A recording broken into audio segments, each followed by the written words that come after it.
Magandang araw po sa ating lahat. Ako po si Brian D. Simando sa ating aking daily devotion ngayong araw, August 22, 2025. Ngayong araw po ating tutulan ating series which is Seminary Vision. Specifically, ang topic po natin for this day is about redemption. May listahan ka pa ba ng kasalanan?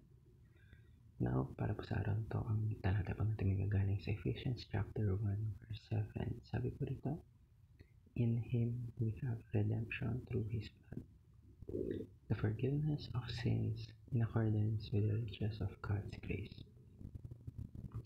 Now, pang ating mas maunawaan kung yung sabihin ng talata nito at upang mas maintindihan natin ating devotion, ngayon po tayo pagkita ko sa ating teaching today.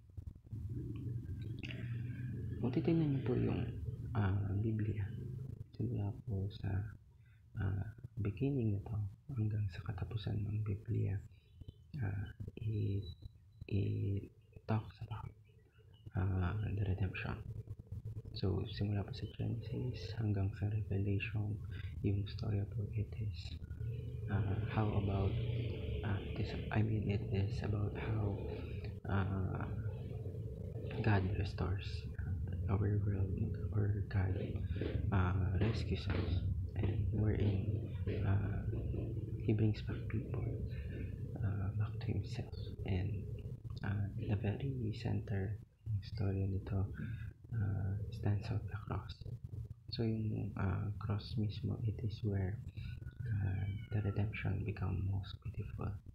Kasi pinapakita po dito yung seriousness ng kasalanan and yung greatness ng pagmamahal ng Diyos. Pero through redemption, it doesn't just save us, rather pinabago rin tayo nito. And it is not only about being forgiven, but it is also about being transformed. So kapag talagang naintindihan natin yung redemption, talagang sineshape ito yung character natin, and tinutulungan tayo na maging more like Christ in a way na sa pamumuhay natin, sa pag-isip natin, sa pagsalita natin. So ngayon po tayo pagdako sa ating application. So ano nga ba yung dapat natin gawin or apply sa ating buhay? So yung redemption po, hindi lang siya sa bagay na dapat alam natin. Yung redemption, ito po ay dapat na ma-experience natin.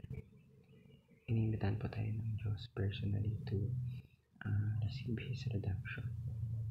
Where dapat natin i-let go yung guilt, yung shame, at mamuhay tayo ng mayroong freedom that comes from that forgiveness.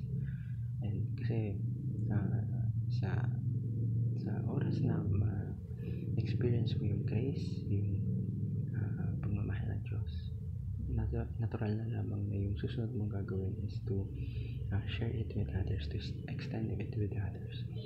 Kasi ang Diyos, napakabuti ng Diyos. Because if God has redeemed us, then we shouldn't hold grudges over other people. And finally po, part po ng pamumuhay natin in redemption, it means erasing makamundo nating bagay na ginagawa. So, yung mga failures natin, mga mistakes natin sa ibang tao. That's why don't keep rereading old chapters of guilt. Hayaan mo na ang Diyos ang magsulat bagong chapter sa buhay mo. Mapuno ka ng grace, ng faith, ng freedom, and Christ-like character sa buhay mo. Naway marami po tayong natutunan sa araw na ito.